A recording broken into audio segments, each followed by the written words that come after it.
pandangan Islam terkait pernikahan beda agama. Padahal dua orang beda agama bisa hidup damai dan saling menghargai. Tidak boleh menikah antar agama, perbedaan agama gitu. Muda ada yang mohon maaf misalnya ada yang sudah mengandung dan lain-lain. Nah, Iya. itu hal seperti itu. Nah, itu kalau di dalam Islam itu pencatatan kalau untuk dalam seperti itu bagaimana aturannya? Menikah dalam kondisi hamil, Iya. maka tidak harus mengulang nikah. Kalau di KUA. Cinta ini kadang tidak ada logika. Oh iya, benar. Ya nikah aja lah. Nanti juga Allah akan ngatur kok rezekinya. Dengan persepsinya seperti itu. Dengan persepsi seperti itu. Nah, tapi kalau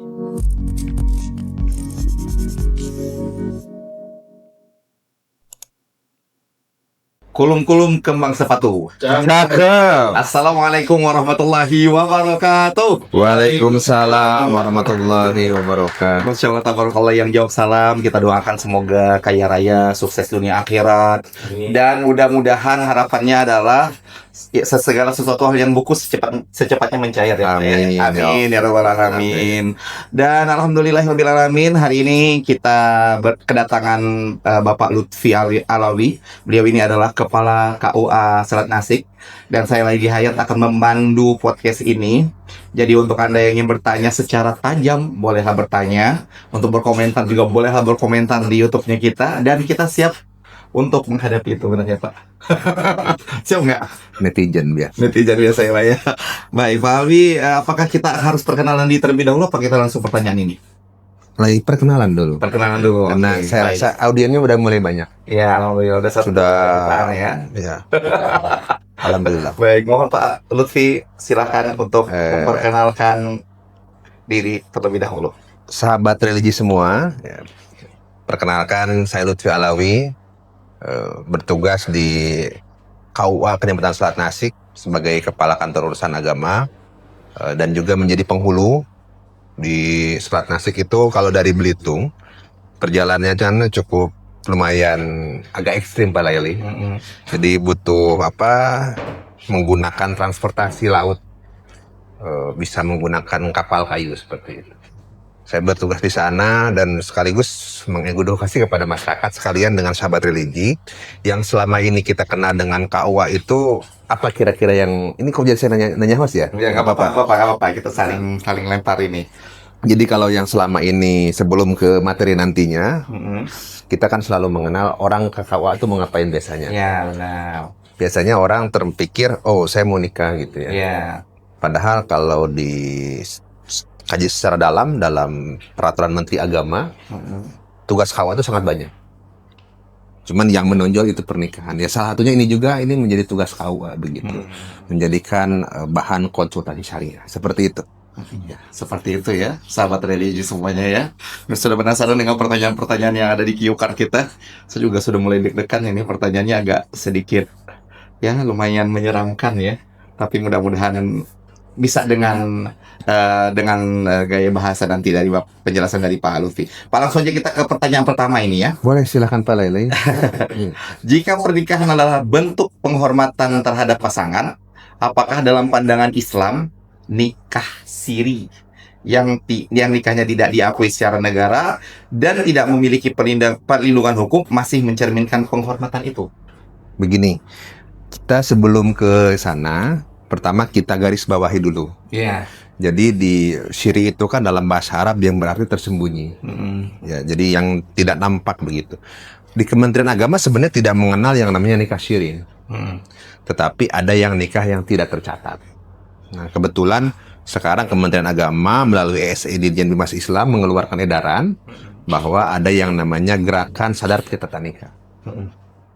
Nah, yang selama ini termancing dalam pikiran kita, mungkin relevansi dari nikah siri ini apakah menjadi solusi syariah mungkin gitu.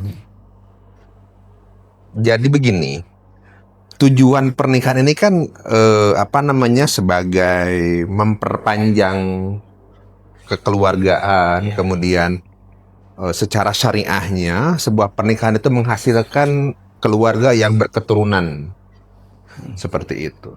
Nah, kemudian kalau kita kaji dalam dampak nikah siri, yang sederhana saja di masyarakat. Pertama, nikah siri itu tidak ada yang namanya perlindungan secara hukum kepada, wabil khusus kepada perempuan yang laki-laki bukan tidak tetap dirugikan. Cuman kecenderungannya lebih kepada perempuan yang dirugikan. Yang pertama, ketika seorang perempuan nikah siri, dia tidak punya kekuatan hukum untuk menuntut si suaminya. Begitu. Kalau misalkan terjadi pelanggaran dalam rumah tangganya, misalkan KDRT dan sebagainya, maka delik hukumnya bukan KDRT, tetapi penganiayaan biasa. Maka pasal yang dikenakannya itu. Nah, itu yang pertama. Perempuan tidak bisa menuntut menjadi KDRT hanya penganiayaan biasa. Itu dampak yang pertama. Yang kedua, ketidakjelasan turunan.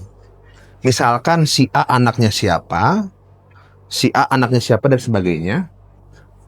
Dalam hukum di Indonesia itu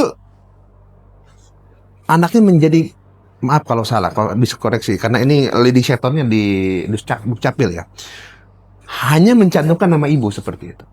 Jadi ketika tanpa ada buku nikah, maka ibu. Iya, di akta kelahirannya. Walaupun memang di SM Mendagri memperbolehkan yang bersangkutan itu mengurus akta nikah, dokumen kependudukan. Itu yang kedua tadi, setelah rawannya terhadap ini, yang kedua rawan terhadap ketidakjelasan nasab.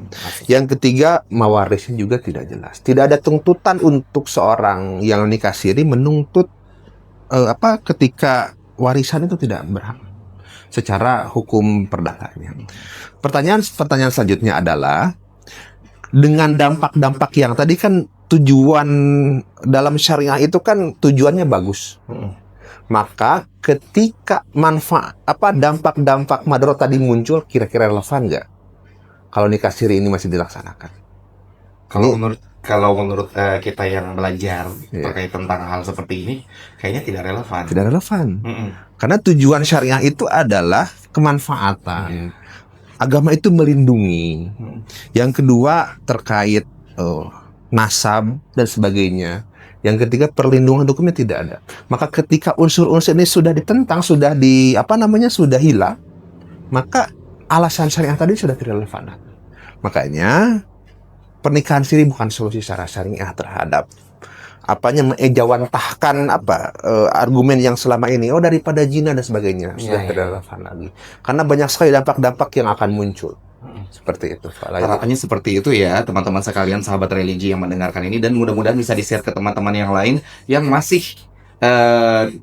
pernikahan siri. Mohon untuk segera dicatatkan di KUA yang tempatnya teman-teman atau saudara-saudara kita yang berdomisili seperti itu. Baik, ini luar biasa, berarti tidak memiliki perlindungan hukum dan memang benar-benar sangat merugikan ya. Iya. Tadi di garis bawah sedikit, kalau yang sudah terlanjur dicatatkan, itu tidak bisa di KUA. Gitu. Ya, tadi saya koreksi sedikit, ketika seseorang yang sudah terlanjur menikah siri, maka pencatatannya tidak bisa di KUA. Harusnya ke pengadilan agama dulu. Oh, seperti itu. Nah, kemudian putusan pengadilan nanti akan menjadi dasar KUA untuk mencatatkan. Maka tujuannya, ini bagi yang belum nih, kalau di KUA itu, janganlah pernah menikah siri. Janganlah pernah menikah siri. Ya. Ini nikah beda agama, ya benar nggak? Itu nanti. Ya, kalau beda agama nanti kita ini kita bikin penasaran. Ya, kita yang siri-siri dulu. Intinya, wabil khusus untuk perempuan ya. Perempuan itu sangat amat dirugikan dengan nikah siri ini. Seperti itu.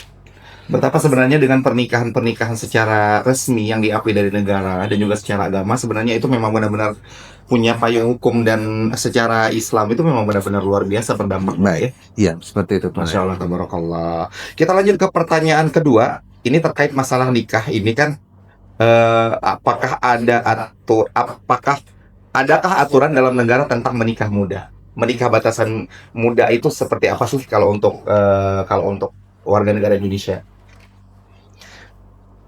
Sahabat religi semua, nikah itu di Undang-Undang Nomor 1 Tahun 74, Undang-Undang Perkawinan, kemudian dirubah pada Undang-Undang Nomor 16 Tahun 2019 pada pasal yang mencantumkan terkait usia perkawinan. Minimal usia yang diperbolehkan seseorang menikah, baik laki-laki atau perempuan, adalah 21 tahun. 21 tahun. Ya. Jadi seseorang laki-laki, perempuan boleh menikah ketika sudah berusia 21 tahun. Kemudian dilanjutkan, dalam hal berusia di bawah 21 tahun, maka orang tuanya harus memberikan izin untuk menikah. Oh, Begitu. Kemudian dilanjutkan lagi, dalam hal berusia di bawah 19 tahun, maka pengadilanlah yang memberikan dispensasi nikah. Seperti itu. Di Undang-Undang Nomor 16 Tahun 2019. Ini undang-undang ini memang cukup baru ya. Maksudnya walaupun sudah berlangsung sekitar 7 tahun ya sekarang, 6 tahun ya. Tapi ini agak cukup baru. Jadi ada perbedaan begitu. Kalau kita sebelum Undang-Undang 2019, biasanya dulu tuh 16 tahun. Orang-orang dulu kan sebelum 2019 kita kayak menikah nih. 17 tahun sudah menikah. Tapi setelah 2019, yang menikah itu sekurang-kurangnya berusia 19 tahun. Dan itu harus izin orang tuanya. Harus menyatakan bahwa mengizinkan anaknya untuk nikah. Yang amannya di usia 20 tahun. Yang amannya di usia 21 tahun. Iya, begitu. Seperti itu ya.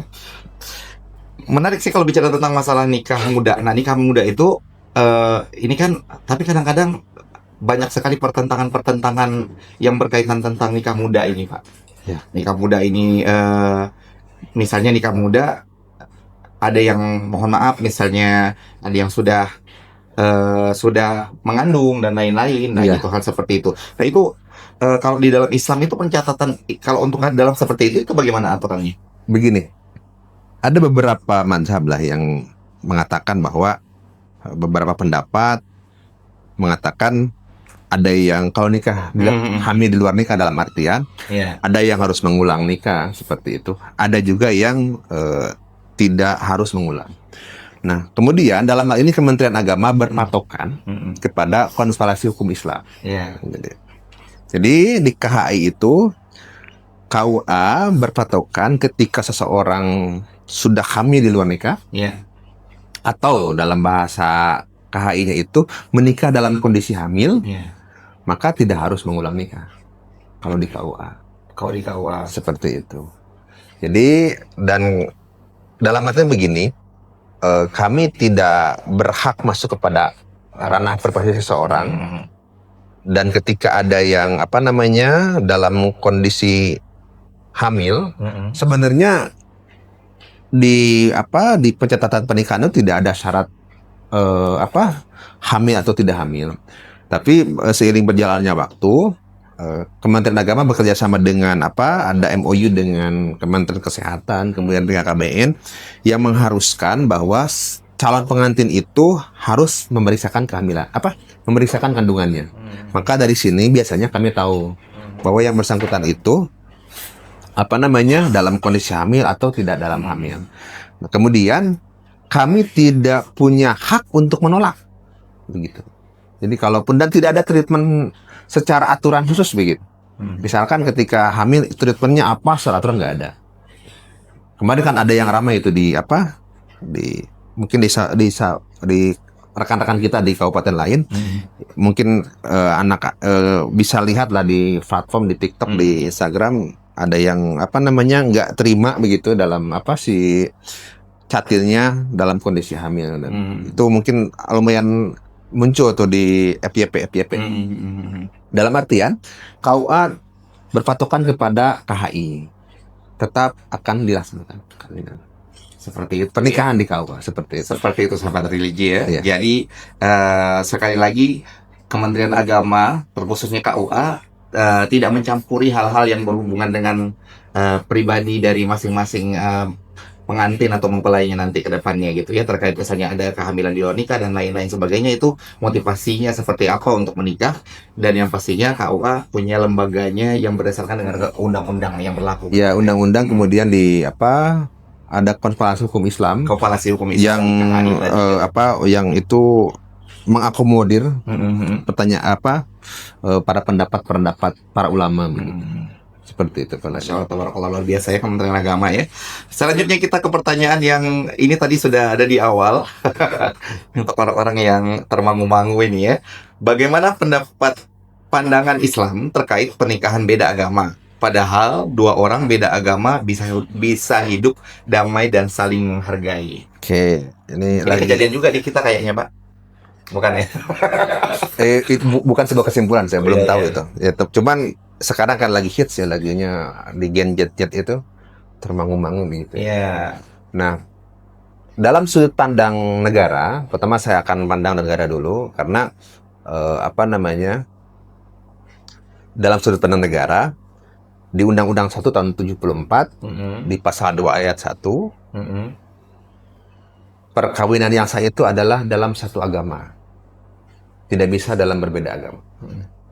Kemudian mungkin beberapa tahun yang lalu kita dihebohkan Mhm. dengan putusan pengadilan yang mengkabulkan pemohon untuk mengesahkan perkawinan antara perbedaan agama. Mhm. Kemudian pada tahun 2023 Mahkamah Agung mengeluarkan surat edaran bahwa tidak boleh lagi ada pengadilan yang mengesahkan pernikahan beda agama. Selanjutnya dalam Al-Quran sudah jelas banyak pendapat-pendapat dalam Al-Quran tidak boleh menikah antar agama, perbedaan agama gitu. Hanya boleh antar agama yang sama. Seperti itu. Karena pernikahan ini akan kompleks ya. Kompleks dalam artian memang pernikahan ini seperti bunga mawar. Bunga mawar itu kan cantik, wangi, indah, yang sangat indah. Tetapi bunga mawar ini banyak duri yang tidak terlihat. Nah, itulah pernikahan. Maka ketika bunga mawar itu kalau dipegang itu ada durinya. Itulah ya pernikahan. Saking kompleksnya gitu. Akan muncul kayak banyak variabel-variabel yang akan rumit lah kalau seandainya pernikahan itu berbeda agama seperti itu. Satu agama saja luar biasa kapalnya harus dijaga, bagaimana beda ya Pak ya? Ya, seperti itu ya. Oke, Bapak yang merekam kita. Oke, langsung saja kita ke pertanyaan selanjutnya ya Pak. Bagaimana dengan Rasulullah yang menikahi? Ini konsep tentang masalah pernikahan. Kalau tadi kita yang pertama kita bahas tentang pernikahan siri dalam pandangan ya, sudah terjawab. Yang kedua juga tadi aturan dalam negara tentang menikah muda. Alhamdulillah juga sudah Pak Lutfi jelaskan. Yang ketiga juga sudah sangat gamblang sekali ya. Temboknya sudah tinggi, tolong ya. Itu benar-benar harus kita perhatikan ya, terkait tentang pernikahan beda agama. Nah, yang keempat ini Pak, terkait tentang banyaknya ketidakjelasan atau ketidakpahaman mungkin ya, terkait dengan pernyataan di dalam salah satu hadis, bagaimana dengan Rasulullah yang menikahi Aisyah pada umur 6 tahun, apakah relevan untuk dijadikan contoh di zaman sekarang ini? Oke. Ini ada perbedaan pendapat juga. Menurut Imam Bukhari, ada yang mengatakan bahwa 7 tahun tuh dipinang dulu. Jadi tidak langsung digauli seperti itu. Jadi ada jeda ketika sudah usianya pas, kemudian baru digauli.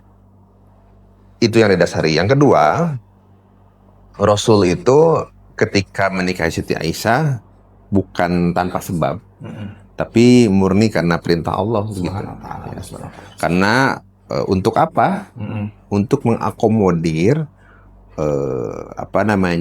kebutuhan umatnya yang bergender perempuan. Karena hadis itu kan dari Rasul itu tidak mungkin bisa sampai kepada yang gendernya perempuan, karena Rasulullah laki-laki. Nah, kemudian dengan menurut Rasul menikahi Siti Aisyah, maka umat-umatnya sekarang itu bisa mengakses hadis-hadis yang berkaitan dengan perempuan. Bagaimana cara Rasulullah mandi begitu, bagaimana bergaul dengan istrinya, kemudian haid dan sebagainya itu kan hanya bisa diakses oleh Aisyah yang istri Rasulullah. Seperti itu. Jadi bukan tanpa sebab. Kemudian pertanyaan selanjutnya tadi, apakah masih relevan nggak dengan kondisi sekarang? Kondisi sekarang. Nah, kemudian kalau kita tarik jauh kepada masa-masa lampau, tidak hanya di Islam sebenarnya, tidak hanya di masalah di Jazirah Arab, di Eropa juga, di Prancis saya lupa ratunya siapa, ya itu kan menikah di usia 14-15 tahun dengan raja-rajanya. Di Skotlandia juga sama. Ya, jadi memang murni budaya zaman itu memang usia segitu sudah dewasa seperti itu kan budayanya. Tidak jauh-jauh deh. R.A. Kartini. Oh iya, era Kartini. Nah, usia berapa menikahnya kayak gitu. Itu kan budaya yang lama itu kan tidak relevan lagi kalau di sekarang dijadikan patokan. Karena tidak jauh-jauh lah misalkan nenek kita, orang tua kita nikahnya biasanya muda-muda. Tetapi karena mungkin usia pada saat itu belum banyak intrik kiri kanan, usia segitu sudah mapan. Tapi kebayang deh coba kalau sekarang usia 15 tahun menikah, akan seperti apa kreditnya rumah tangga seperti itu. Jadi sekali lagi budaya yang dulu dilaksanakan dengan sekarang itu berbeda. Seperti itu. Dan tidak hanya di Arab ya, di Eropa juga sama menganut pernikahan yang dalam relatif muda seperti itu Pak. Seperti itu ya, sahabat religi ya. Ini sudah 4 pertanyaan, apakah kita akan lanjut nih teman-teman di pertanyaan selanjutnya? Baik, kita lanjut ke pertanyaan yang ke selanjutnya. Ini balik lagi ke menikah muda. Nah, menikah muda ini untuk menghindari dosa. Nah, ini ada satu pertanyaan yang menarik ini Pak Lutfi. Apa gunanya menikah muda untuk menghindari dosa kalau akhirnya berujung pada perceraian yang lebih menyakitkan? Begini. Menikah adalah salah satu solusi untuk menghindari zina. Betul. Tetapi bukan satu-satunya. Jadi harus dikasih ya. Berarti dengan menikah ini salah satu solusi untuk tidak berzina. Tetapi bukan satu-satunya variabel yang untuk untuk menghindari zina. Banyak variabel lain yang memang harus harus menjadi landasan ketika seseorang itu ingin menikah. Harus kuat karena pernikahan itu sekali lagi tidak hanya masalah hubungan antara laki-laki dengan perempuan secara lahir secara batin dan secara lahir saja, tetapi banyak hal-hal yang kompleks. Dalam kaidah usul fikih, ketika seorang laki-laki tidak mampu memberikan nafkah kepada perempuannya, maka tidak boleh menikah. Terkecuali sudah ngomong tuh antara laki-laki dengan perempuan bahwa saya saya belum berpenghasilan dan seperti itu, kemudian keduanya sepakat. Kecuali seperti itu. Jadi dalam kaidah usul fikih dan pendapat ulama, tidak boleh menikah itu dalam keadaan gimana nanti seperti itu, harus terrencana dengan matang. Kemudian muncul misalkan argumen-argumen yang muncul kalau Pak Laili generasi tahun berapa? Tahun 2000. Tahun 87-an. Kita mungkin mengenal ada lagunya Agnes Monica. Ya. Pernikahan bukan yang pernikahan dini, yang cinta ini kadang tidak ada logika. Oh iya, benar. Dalam lagu-lagu menikah itu kan cinta itu memang tidak ada logika dan itu wajar. Tetapi pernikahan itu butuh logika. Gimana bisa diulang lagi itu Pak? Begini, di lagu Agnes Monica itu tidak salah. Cinta ini kadang tidak ada logika. Tetapi yang namanya pernikahan itu harus menggunakan logika. Tidak bisa menggunakan tanpa logika gitu. Intinya gimana nanti nggak bisa. Karena pernikahan ini adalah sebuah hal yang kompleks sekali. Kemudian pernikahan ini kan bukan sekali lagi, pernikahan ini bukan menyamakan sebuah perbedaan. Bukan. Jadi seorang laki-laki punya karakter yang berbeda, perempuan punya karakter yang beda, kemudian disamakan. Bukan. Nggak bisa. Pernikahan ini adalah untuk menyatukan sebuah yang berbeda. Gitu.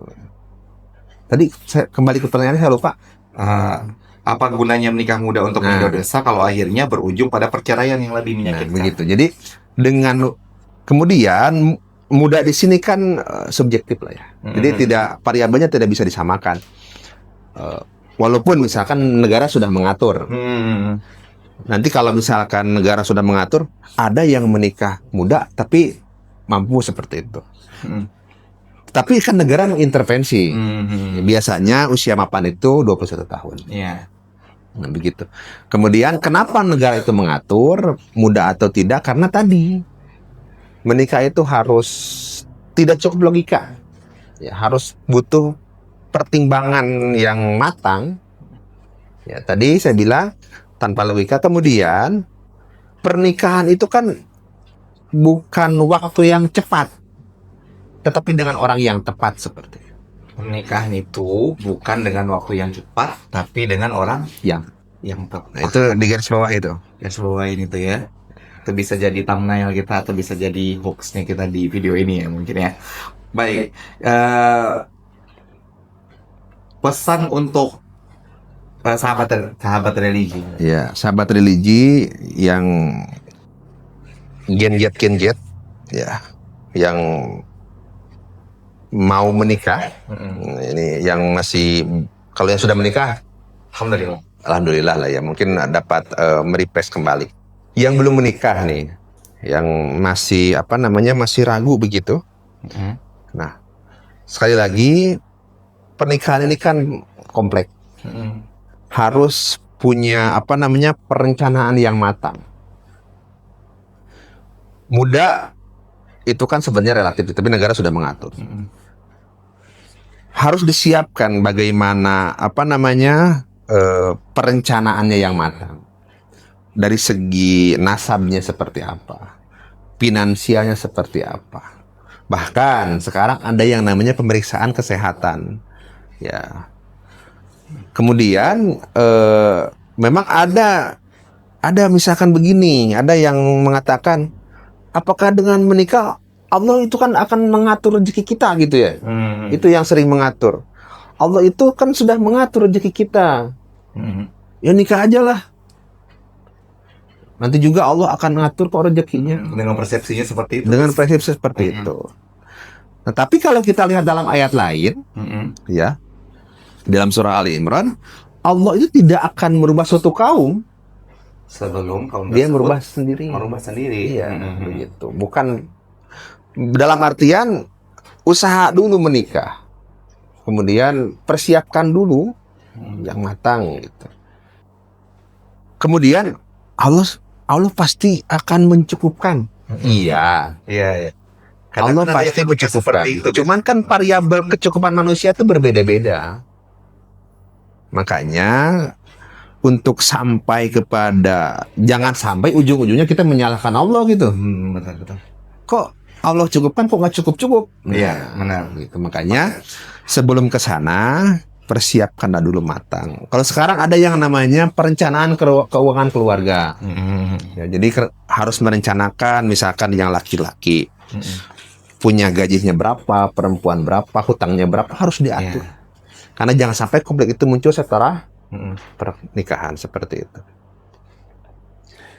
Baik, ini pertanyaannya sudah habis ini Pak. Jadi bisa closing aja bagaimana kita di podcast kita ini.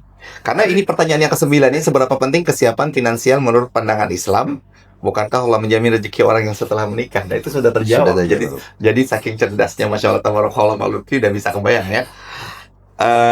Teman-teman sekalian, sahabat religi, alhamdulillah telah kita dengarkan bersama ini podcast kita yang singkat ini. Tapi mudah-mudahan nanti kita bisa ketemu di lain waktu dan segmen yang lebih panjang lagi. Sebenarnya masalah pernikahan ini kompleks, benar nggak? Kompleks. Ya, sekali lagi ya pernikahan ini negara ini sudah hadir. Iya.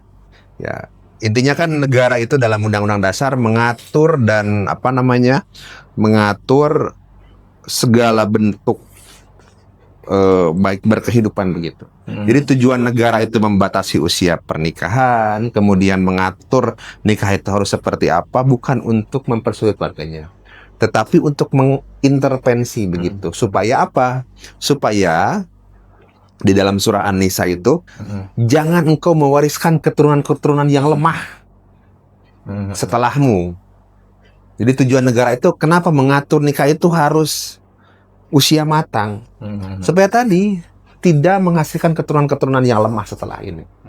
Karena kalau kita menghasilkan keturunan yang lemah, akan muncul generasi yang lemah dan selanjutnya. Karena generasi yang lemah ini kan sekarang Presiden Prabowo sudah mencanangkan bagaimana perang terhadap stunting dan sebagainya. Kementerian Agama itu mengatur bagaimana perencanaan implikasinya banyak ketika nikah itu tidak direncanakan dengan baik seperti itu. Untuk sahabat religi dalam hal ini jangan pernah takut untuk menikah. Intinya nikah itu mudah, ya. Nikah di KUA itu mudah dan kalau di KUA gratis. Tetapi sebelum mengarah ke sana, persiapkan dulu yang matang. Persiapkan dulu dari segi finansialnya, kemudian mentalnya, emosinya. Kemudian banyak pertimbangan ya. Dan alhamdulillah Pak Laili, ini menjadi kabar baik untuk kita semua. Beberapa minggu yang lalu Dirjen Humas Islam sudah merilis bahwa ada penurunan signifikan terkait pernikahan dini di Indonesia. Masya Allah, alhamdulillah. Nah di Belitung juga sama. Saya ada data dari 2022, 23, 24. Datanya saya lupa berapa. Cuman ada penurunan yang signifikan. Kalau yang saya tahu hanya Selat Nasik. Kalau Selat Nasik sudah zero pernikahan dini. Ya, kalau yang lain saya datanya belum. Jadi alhamdulillah di Belitung itu sudah ada penurunan signifikan di pernikahan dini. Mungkin sekarang sudah mulai paham gitu. Anak-anak muda sekarang sudah paham nih bahwa nikah itu harus harus pas dulu dan sebagainya. Pas secara umurnya, pas secara keuangannya, pas secara psikologisnya, seperti itu. Semoga pernikahannya menjadi pernikahan yang sakinah mawaddah warahmah, menciptakan keluarga yang memang benar-benar suatu saat bisa membangun bangsa dan negara. Iya, seperti itu. Iya, ya? Jadi supaya generasi yang akan datang menjadi lebih baik lagi. Badatun thayyiban mubarak warabun ghafur. Kalau ada salah-salah kata, saya lagi Hayat pamit undur diri ya.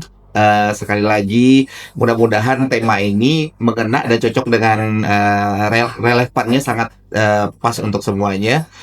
Dan sobat religi boleh komen next episode mau bahas apa lagi ya. Nah sebenarnya ini pengennya lebih panjang tapi durasi kita terbatas juga ke durasi, dan harapan kita adalah Kementerian Agama ini mudah-mudahan bisa menjadi solusi yang benar-benar mendatangkan manfaat yang lebih besar di tengah masyarakat Indonesia. Amin. Saya Lili Hayat dengan Pak Lutfi Alawi pamit undur diri ya. Wassalamualaikum warahmatullahi wabarakatuh.